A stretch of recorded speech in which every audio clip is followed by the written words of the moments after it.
Music worldwide on Dan Blake TV on YouTube.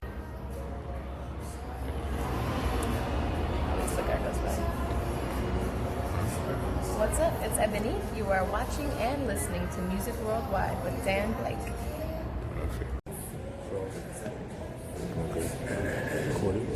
Music Worldwide, post88.co.uk. It's Dan Blake. I'm in LA, Los Angeles. I'm here my last day actually, and I'm going back to the UK. So I'm here with the beautiful Ebonique, all the way from Chi-Town. Yep. You know, living in LA. How are you? Doing well. It's a beautiful start to the week. Feeling positive and good. That's good. How about yourself? I'm feeling good, very good. Good to see you. Good to see you too. Yeah, why music though? Why music? I always ask people that question. Why music? Yeah. Music for me is the best way that I feel like I can express myself. Like, I like reading a lot as well, and I took a creative writing, English minor when I went to college. So I like that too, but I feel like music, for me in life has always been just a way to express my feelings. It's a release of energy or anything that's bothering me, or if I'm happy or sad. It's the best expression that I have. Wow, I love it. Who are some of the main artists that inspired you coming up musically and stuff like that? I went through phases too of when I liked certain things more than other things. But growing up, I've always loved Whitney Houston and Mariah Carey were my two favorites. Yeah, and then TLC, Prince, Stevie Wonder, the Beatles. Yeah, just Janet. Wow, that's a lot. It's kind of all. Yeah, but Great went through variation. phases. Yeah, and just those were kind of always. I've always loved those people in particular. Prince. But yeah.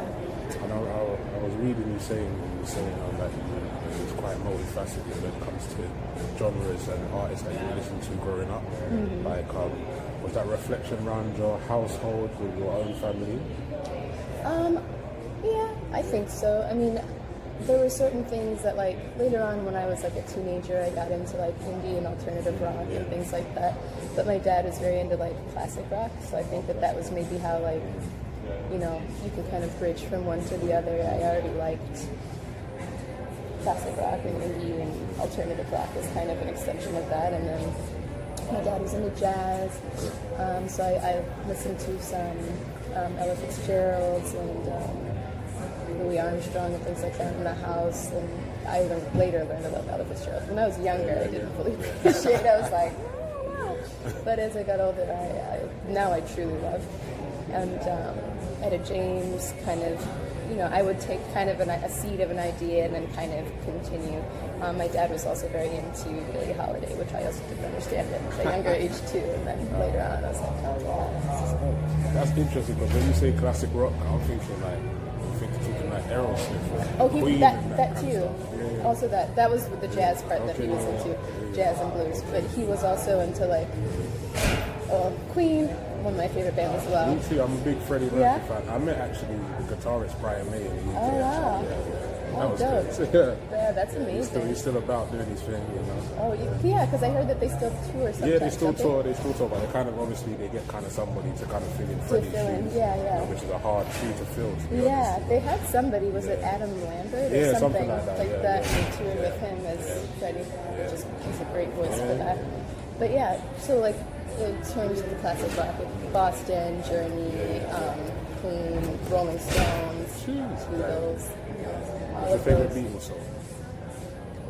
I really like Blackbird, and I also like Eleanor Rigby. I like a lot of Okay, you know what my one is? What? Remember the All My Life one?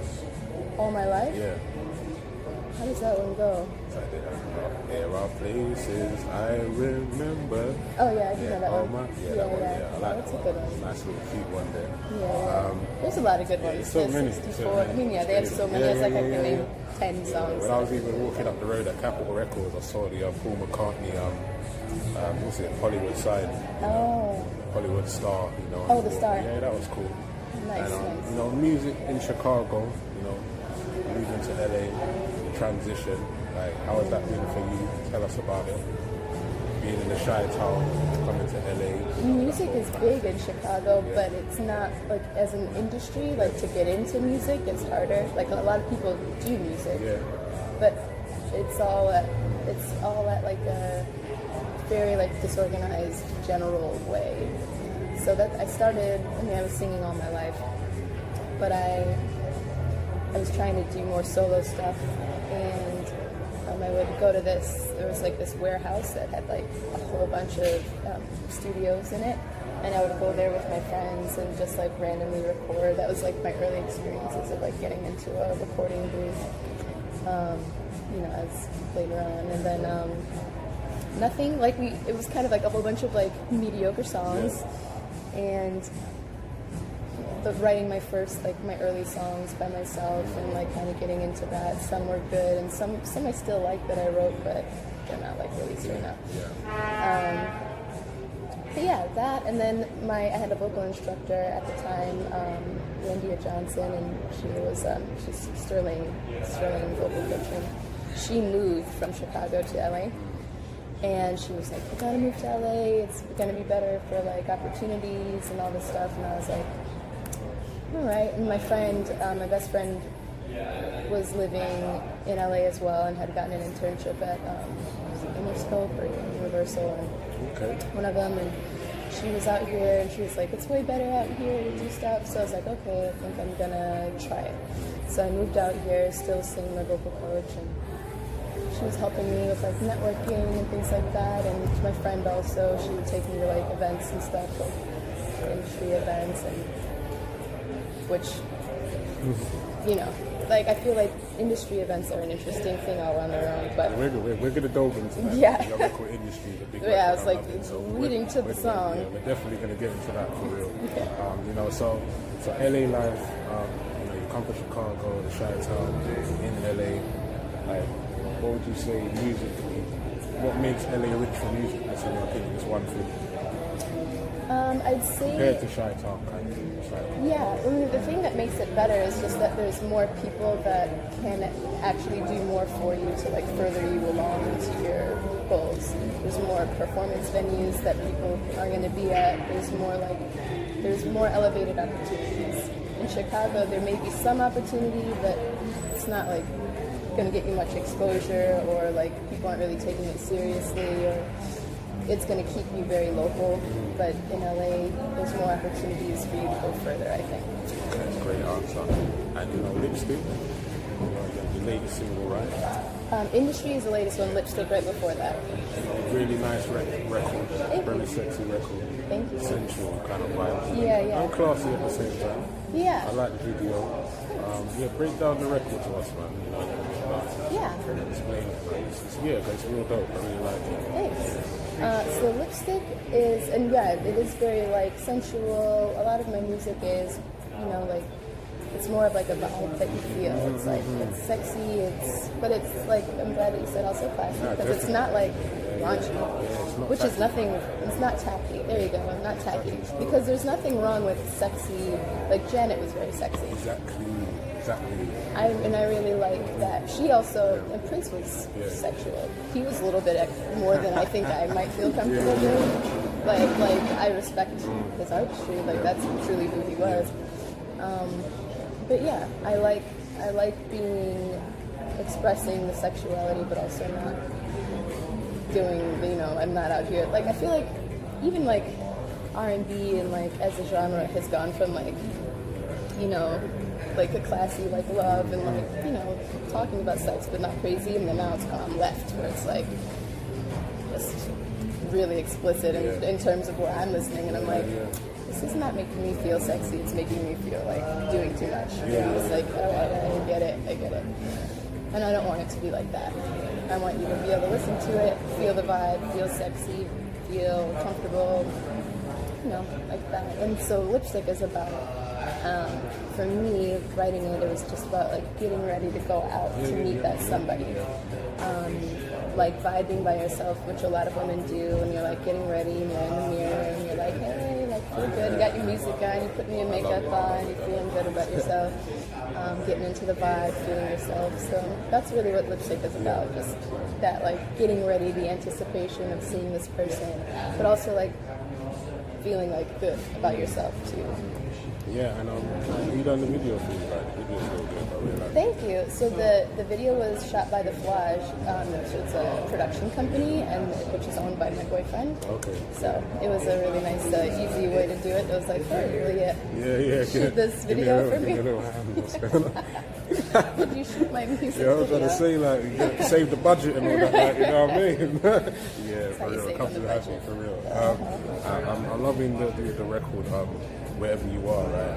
I've got like, but you're reminding me of that back home, back in the UK with that one. Oh, yeah? It's kind of got like the beat pattern's kind of got a dubstep feel to it. It does, You know, dubstep's a genre that was pretty big in the UK. Yeah, but it's kind of moved on a bit, but like it's still, at one stage it was a huge genre in the UK and it went international. A lot of producers internationally took it to the States and stuff like that. I think Skrillex and people like that. Yeah, tell us about the approach on that record, how you got that beat and why did you like link up with dubstep and R&B, right? Yeah. So that was funny because I technically never released that song, but I made a music video for it and then never released it. But that song was made like 7 years ago. Oh really? Well, It's actually it's like old now, and which is, it's probably like, it was made when dubstep was more popular. Yeah, that's what I was thinking. It was, but we didn't release it for so long, and the original reason why is because the producer, also a guy from Chicago, his name's Nova. He's also a producer and artist, but he's super talented and was like experimenting with other stuff.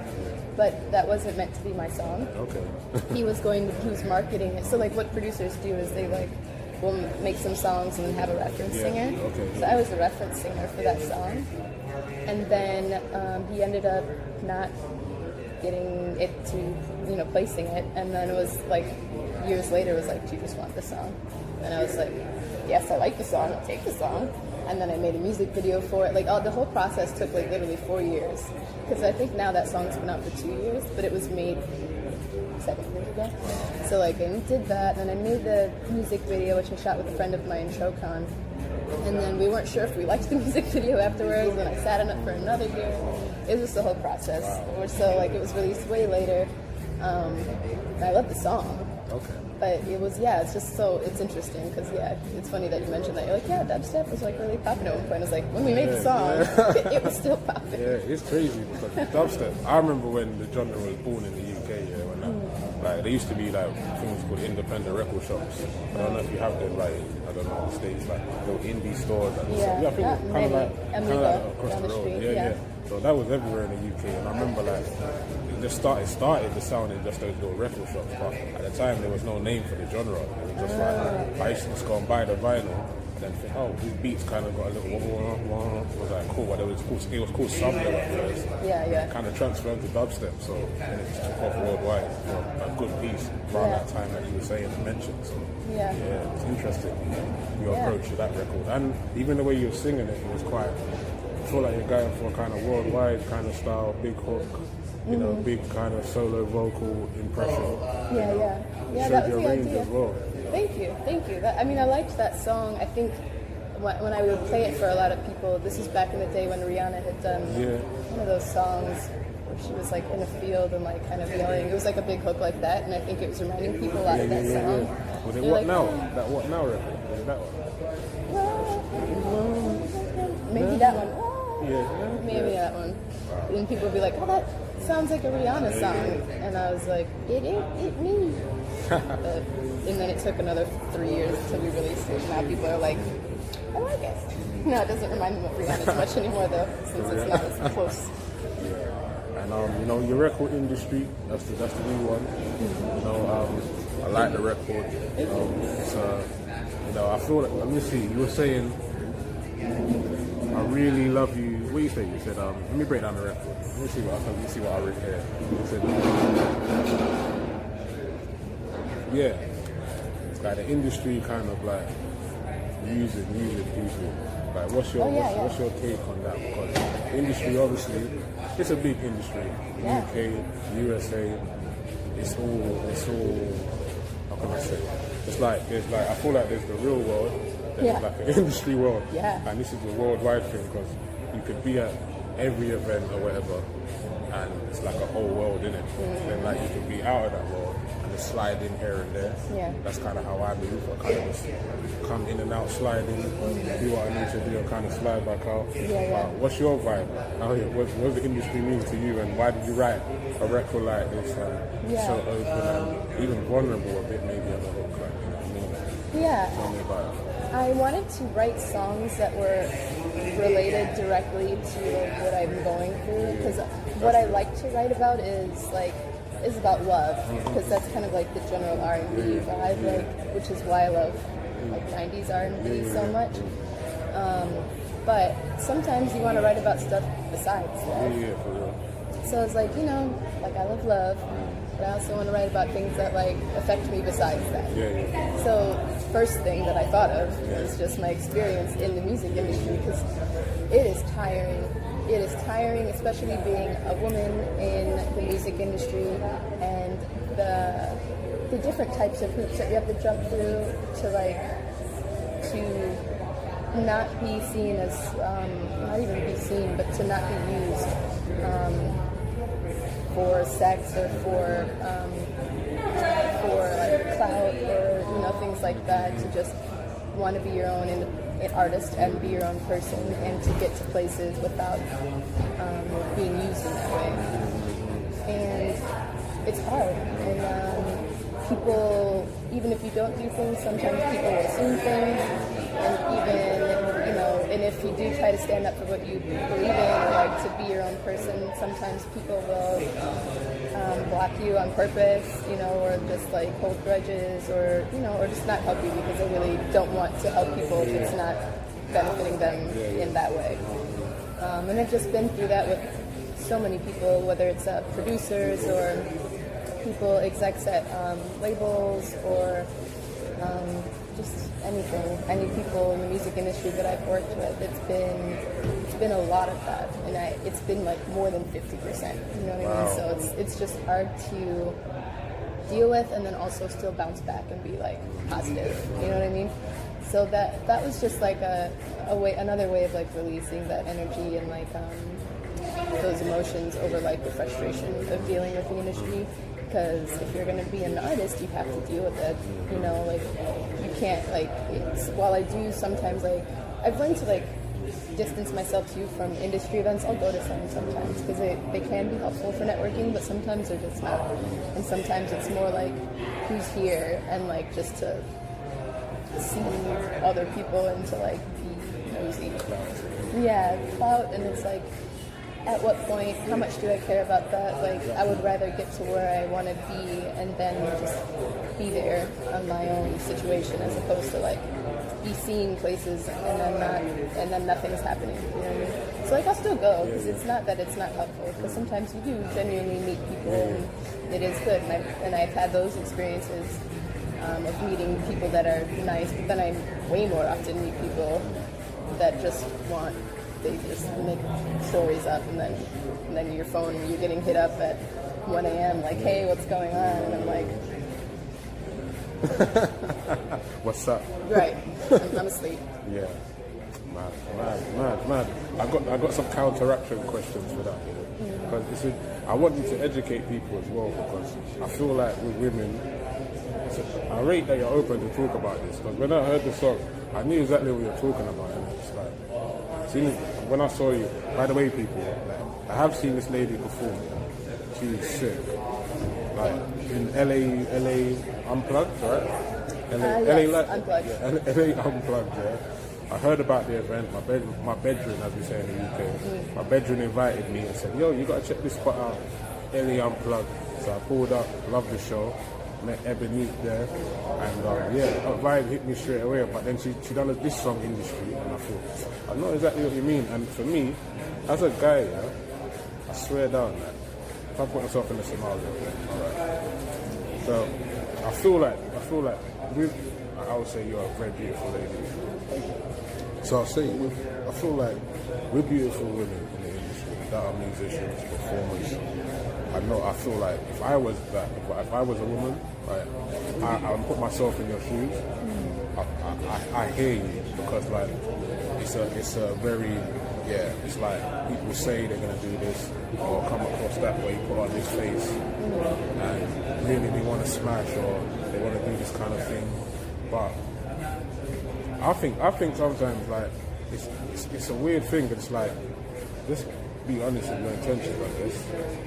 That would be the easiest better. thing than kind of being, because I feel like singers get in a predicament, especially R&B singers are good looking, very talented as well, and you get in a position where people are masked with mad intentions, and then you're getting an awkward situation that's frustrating you. Then the same thing keeps happening, and you're like not the first lady that I've met. This is what UK-wide as well, singers. I know so many great singers, beautiful ladies, great singers, great performers, and they have similar issues, man. Yeah, it's crazy. It's an industry thing. Yeah, it's an industry thing for real. Definitely women. I think it's all women are affected the same way. And I feel like I just try to put myself in your shoes. I just think if I was a lady and it was me, it would probably piss me off, man. I'd be thinking like, because I think how I am as a man, like little things annoy me, like, so it's like that would really just jar me like every time.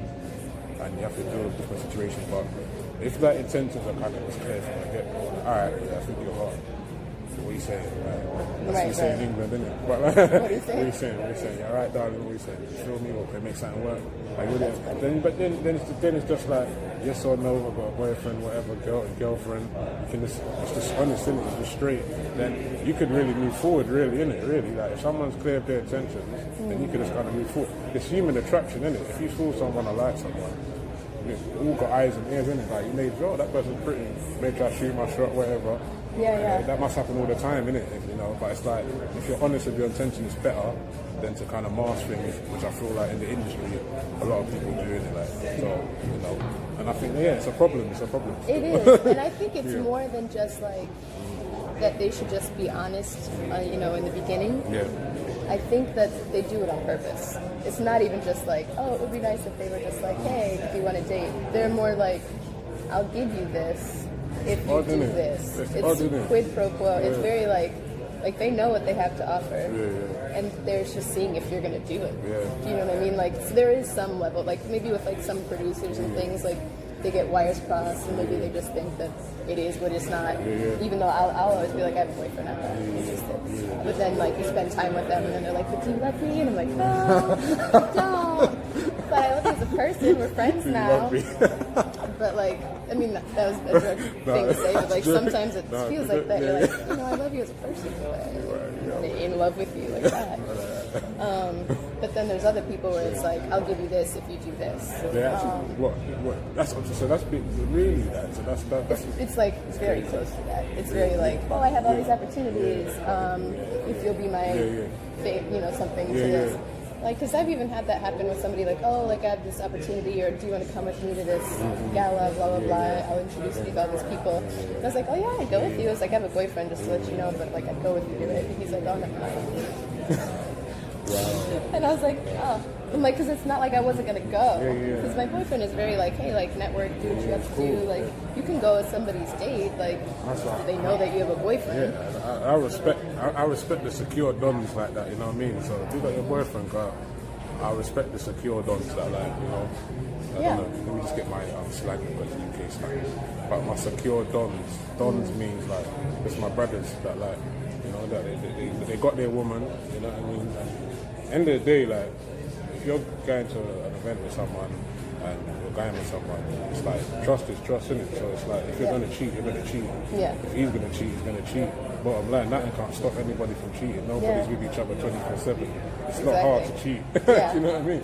So it is what it is, isn't it? So I respect the Don for being secure, because you know when certain man, especially when a girl is in the industry, she's a singer and she got a boyfriend, when they go into events like, you going to that event, who you going with, this kind of thing, they're real, like, you know, kind of pushy kind of thing, like, kind of. So that's good that you've got someone that kind of trusts you to just be about and do your thing. But that can be hard when you're a musician in the industry like yourself, and you've got kind of, you know, this kind of thing going on, guys approaching, girls approaching, whatever it is. Yeah, I think we have. I mean, we've built up trust. We've been together 4 years, so I think like we trust each other to that point. And we've talked about that in particular, like, you know, if you have opportunities to go to places, I mean, we're not talking like I'm going to go on like an overnight trip with him and stay, we're going to stay together. I mean, like, but even then, like, I could book my own room if I'm going somewhere out of town, you know, just have my own room and like, you know, but we trust each other to that point. So yeah, it's nothing like, oh, I want to go to this event and that you could be my date to it. I was like, yeah, I'll go with you. I was like, I have a boyfriend, and it wouldn't be like that. Like, I'm upfront with that so that nobody gets the wrong impression. But as soon as you tell them that, and then literally in this scenario, he was like, "Oh, never mind." Crazy, man. And then it's like, I feel like, but there's the cliche thing as well, where it's like, I hear so many stories of this one, like the whole producer like come to the studio vibe and make some tunes, and then and it's like, I hear that one's universal. So many singers like, and before you know it, man's trying to hit on you, and then it's all in that. I feel like that must be the most awkward one of them all. I feel like it is, because it's like they're taking you to a secluded place. You're thinking it's going to be like you're making tunes, a studio session in it, and all of a sudden the man's trying to move to you or whatever. Like, I mean, man, fortunately, crazy. I haven't had anything too crazy in terms of like I'm meeting somebody in a studio and like it's immediately weird. Usually, what happens is that I've met them and we've worked for a little while, and then it gets weird. Okay.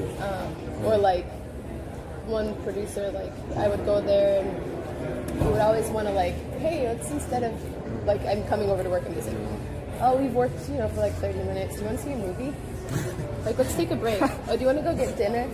Wow. I'm like, I just got here 30 minutes ago. We're taking a break already right now. And the break is a movie. You know what I mean? Like, I don't want to see a movie. I didn't come here to see a movie with you. I'm about to drop this top line right now. Oh my gosh. It's funny. So, with the single being out, you know, what's been the feedback from it for you out there? It's been pretty good for industry. I mean, those are two different vibes, but like a lot of women are telling me, they're like, oh yeah, like I feel that. I've been there, or like, you know, like that's like you're really speaking it like it is kind of thing, and I like that because I was like, good. Like I'm glad people can relate to the frustration. I'm not glad that it's happening, that everybody's relating, but it is something frustrating that I think like it's refreshing to hear another woman sing about it or talk about it, or to just kind of call it out and say it like it is. Sometimes people don't, and it's like, it is what it is. It is happening. I respect that, man. And you know, you performed it really nice at the show. Really good. And so in the works right now, what we got? We've got album coming, EP. Probably an EP. I have another single that I'm working on right now, and then I've been meeting with some new producers, and hopefully some sort of EP will come out soon. Sooner than later, not immediately. Probably more so. The next thing will be the single that I'm working on. It's almost done now, so hopefully maybe I'll put it out, you know, next month or something. Can we get a title? What's it called? Right, it's a working title right now. Right now it's just called Tell Me, but I don't know if that's going to be... Tell me what you want. Tell me what you need. Gonna be a backing vocal. Good enough for you. The vibes of it are very 90s R&B. I love that. So. Alright, that's good. That's what's up. And you know, the EP type. Anything going with that? Like anything that you feel like, have you got something written down? No. I mean, I write down. I have like some song subjects that I've written down as like things that I think I might want to speak on. But I've got like 100. Okay. So I think, wow. just ideas and subjects. Of like songs and whatnot. So but I don't have a song for it. It's just like ideas. And I think it's more so a matter of like when I'm in the studio and we're working on the beat, what does this feel like? What do I feel like talking about, you know, with this one or that one? Because we haven't started working on that one yet. I've gotten some like beats and like some ideas, but nothing solid yet. So yeah, it would be technically my second EP. The first EP that I have out, I released 5 years ago or so. And that one was like a pop R&B. Yeah, I had a little listen to it actually. Oh yeah. Is it the purple backdrop? Yep, that was like 5 years ago. what was the turn up single? I think it was 100. Yeah, 100. Yeah, that was when like DJ Mustard Beat Baby stuff was really popping, and so that one was really popular. It had like I think it was close to 100,000 plays crazy. on like That's dope. Spotify. And that was like a really popular song at that time. That's not really I like, and then obviously now my style has transitioned and evolved. But yeah. Stop this and then start again just to cut away. Carry on.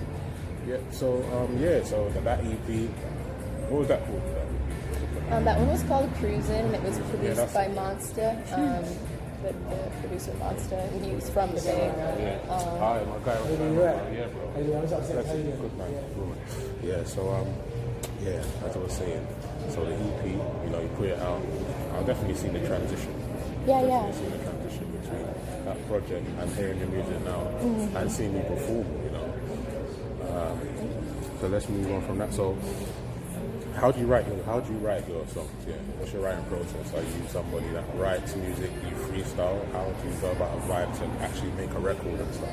I'm somebody that I start with melodies and then I add words, and then sometimes I'll start with like an idea of a topic. Like I was saying, like I have some topic ideas, but like when I hear a beat, I make the melody and then I fit in, and then I kind of like when I'm going through the melody like a few times, I like will add random words and then kind of work from there. But I write the last like 4 or 5 songs that I did. I wrote them with my boyfriend. Okay, well, Because he's an engineer, he's a writer, he's been an artist, and I think he might get back into it. But he does a lot of different things. Yeah, he's also a videographer. He's very talented. He's very talented, man. You've got you still. That's a lot, man. That's good work. So I love it. Yeah. And Jadakiss. How'd you do that? That's my guy. Big up D Block, Styles P. Who else? Cheap Luch.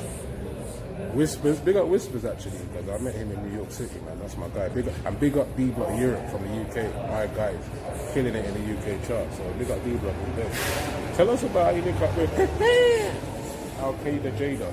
That's my guy, man. I know. Okay, so unfortunately, gas means excited. Tell us about that. Unfortunately, that one did not come out. Really? So like, I did a beat with a Cape Verdean producer, and we did this like island kind of vibes thing. I'm Cape Verdean as well. My mom is Cape Verdean. So we kind of linked up on the like, hey, like and he makes this kind of like these vibes.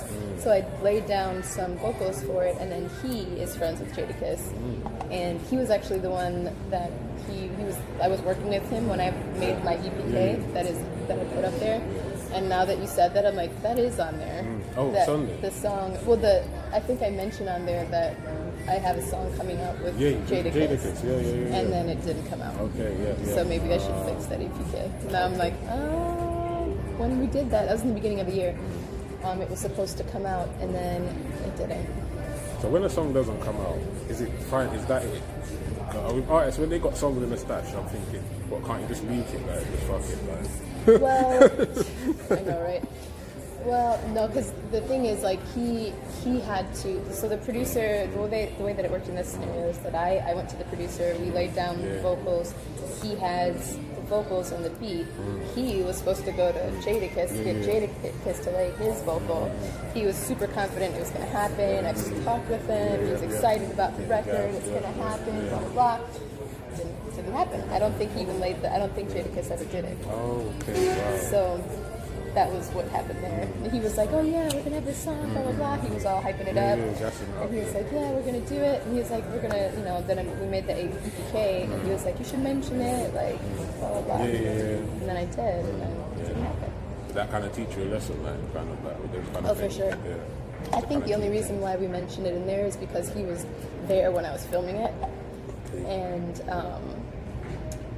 And we were using like a production company that he worked with, so I was like, okay, like he's like, here, we're gonna, on faith, and then, but like, true, no counting chickens before they hatch. Yeah, that's 100, man. It's just better just when the action's done and completed, and just when you're ready to drop, just boom, you know what I mean? Yeah. But that's very true. We're gonna have to edit that. for real, we got that one. But So, you know, I saw you perform, you was killing it, and the Kerry Hilson comparisons, though. Tell us about that. As soon as I saw you, I thought, wow, like you locked eyes, and I was like, right, that Kerry Hilson. I had that proper, I was like, oh snap, Kerry Hilson in the building. Then I was like, nah, and I looked again, I was like, nah.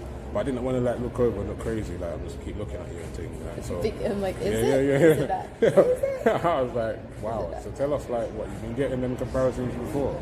Only every once in a while. So like I actually don't get that super often, but when you very kindly said that at the show, I was like, oh, you know, thank you. But I have heard that. I've never thought anybody thought I was. So that's the first time.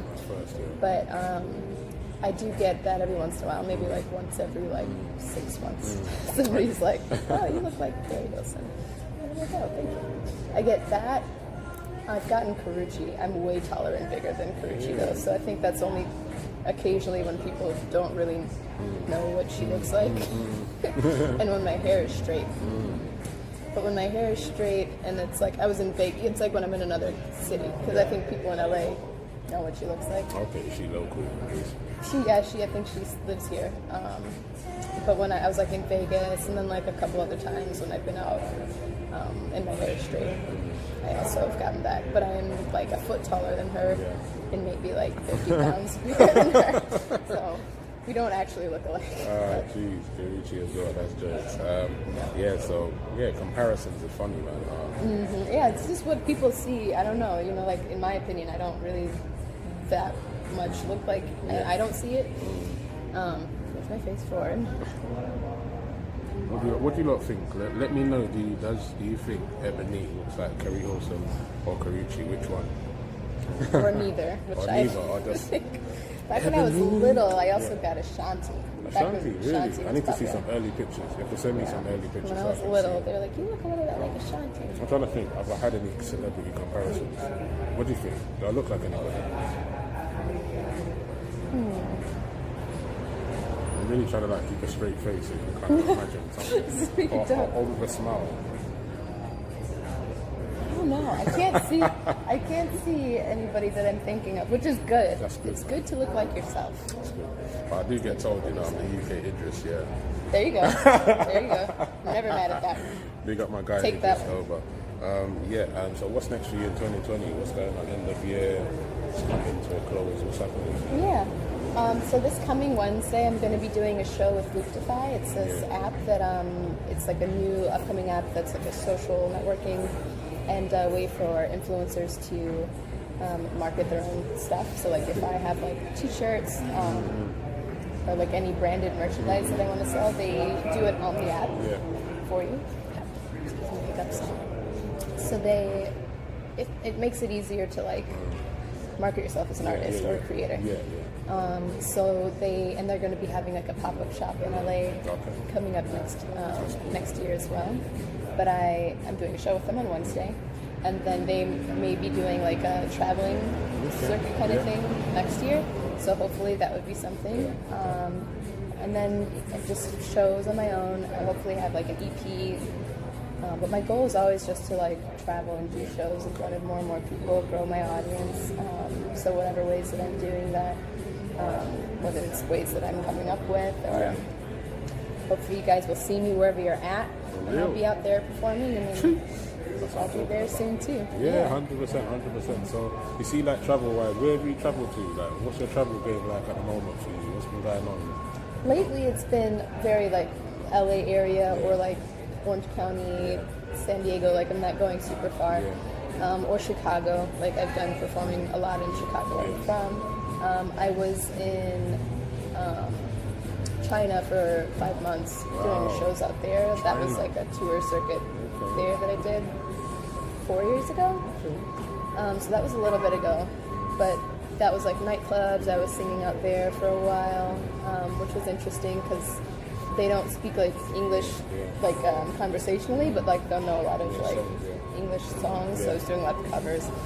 Then I'd throw in like stuff here and there, but of mine. But that was fun, and I would do more of that. Like I liked international like traveling to do shows, so I would be open to doing more of that as well.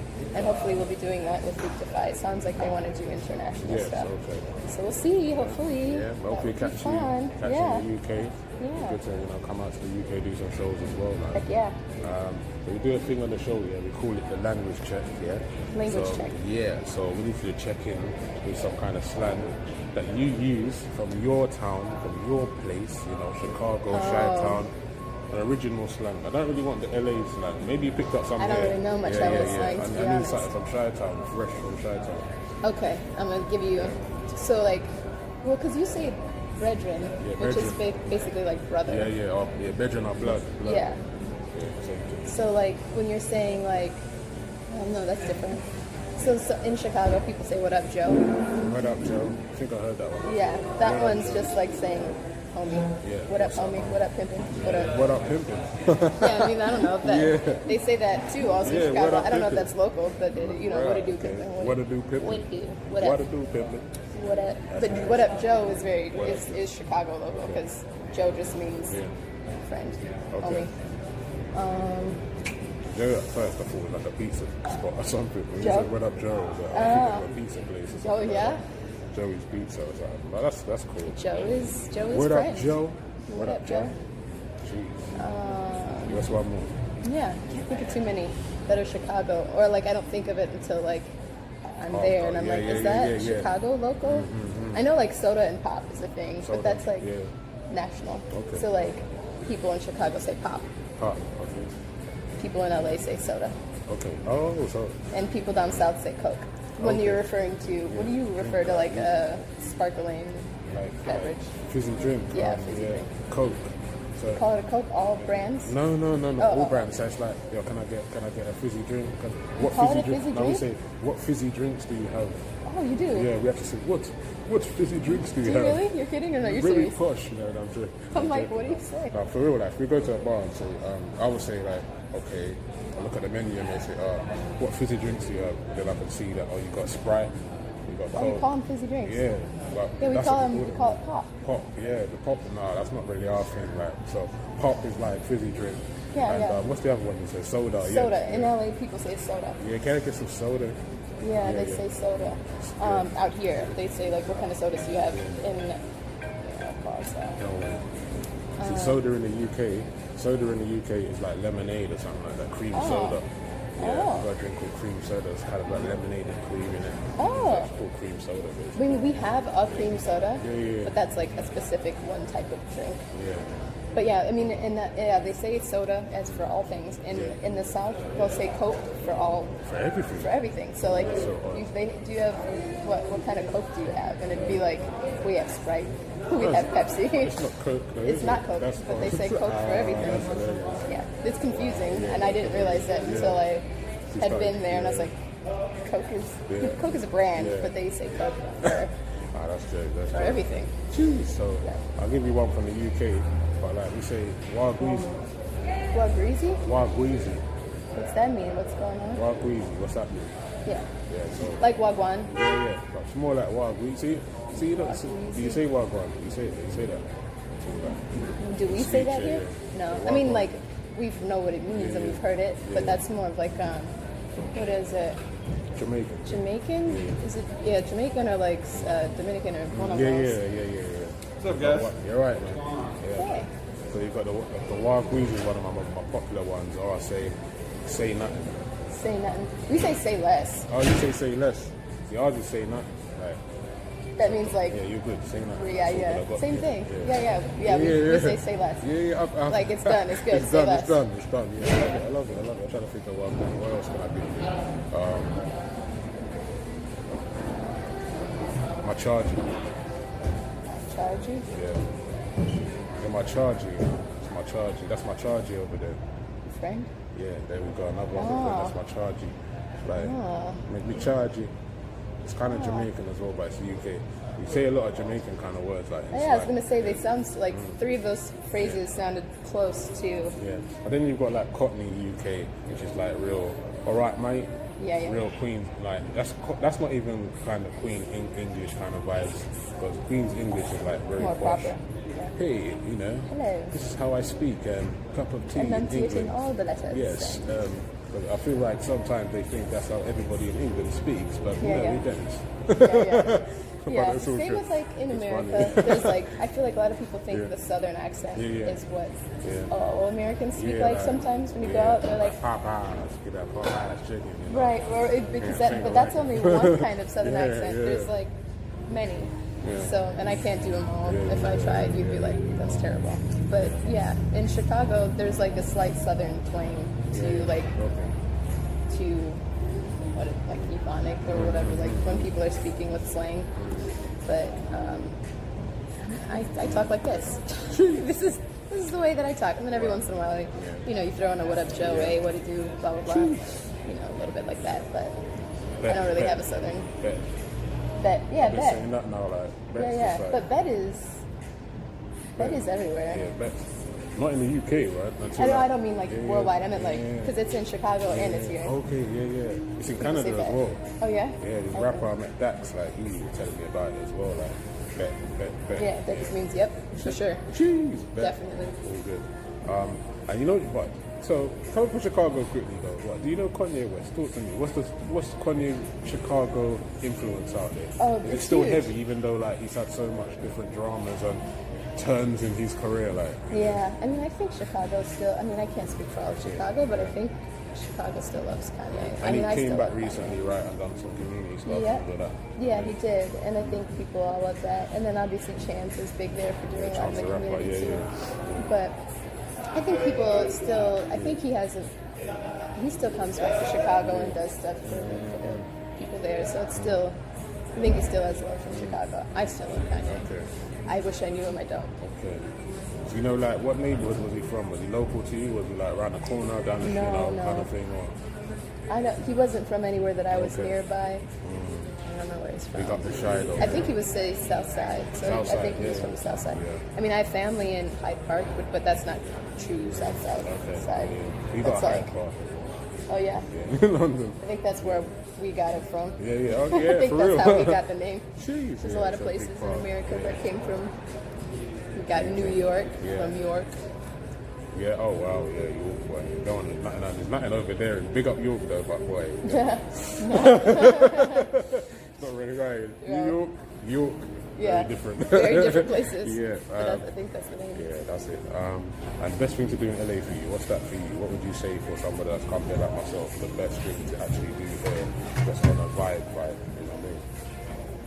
I'd say that there's lots of places to enjoy live music because everybody is trying to do that out Yeah, here, yeah, and yeah. there's a lot of really talented people. So you can go. I mean, even down the street, there's Sayers Club. Yeah, oh, say it, That's a nice place for live Okay. music too. Cool. Down the street that way, Hotel Cafe. Hotel Cafe, yeah. There's, Okay. Heard about you're that literally place. by like several places Yeah. that are good for live music. And then like obviously the beach, like Malibu. I mean, if we're just saying like general things to do in LA that I can't even do in Chicago, that's not accessible to me where I came from in the US. Yeah, it's really nice. I really like visiting out there. It's one of the better beaches.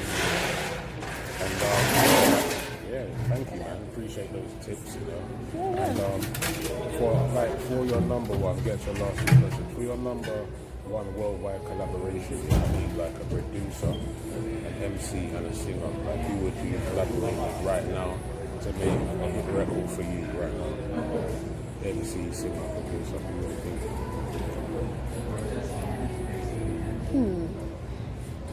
This one's hard. I know. I miss Rihanna. She hasn't come out with some new stuff in a while, so I'd want to hear a song from her. I mean, we're saying all this besides myself, because I would want myself to have a worldwide single. 100%. But if I'm saying other people, I would want Rihanna, because I miss her coming out with You're going to be on this songs. record as well, by the way. Okay, So, yeah. for sure. It's, Yeah, yeah. okay, it's Yeah, a like feature. yeah, okay. it's like Yes. so you and Rihanna sort of Yes. doubling up. I think. Yes. That's yes. going to be mad, actually. I recently met a producer named Charlie Heat. Yeah. I would want him to produce it because he has some really dope vibes, really dope beats that I really liked. Yeah. So he would produce it. And you said producer, singer, MC. the rapper. Yeah, bless the truth.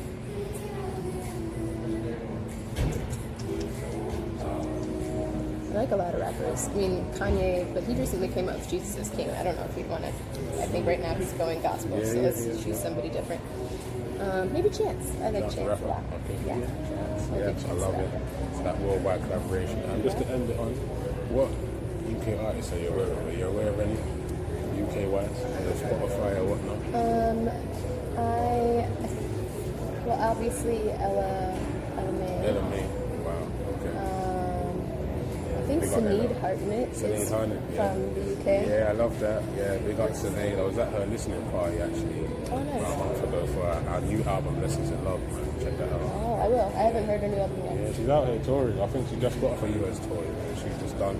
She was here around there. I think I saw that she was. She And was local. I know. Yeah. She was here. I think I have like a list of when they're performing locally.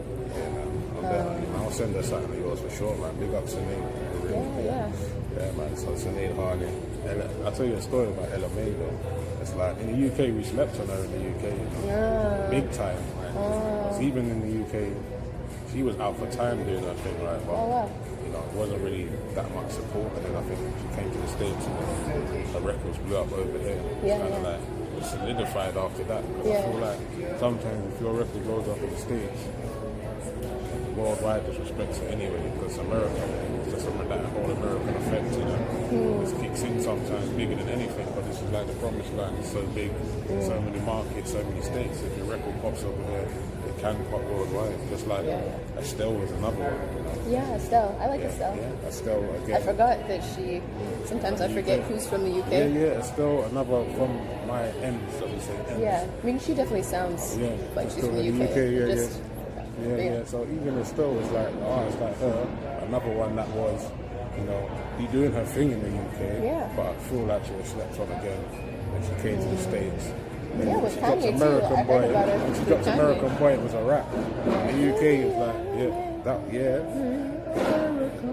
that one went number one in the UK. And it was like, all right. And she comes States, got the Grammy and all that, and then she can do her thing, doing voiceovers and that. Big up Estelle.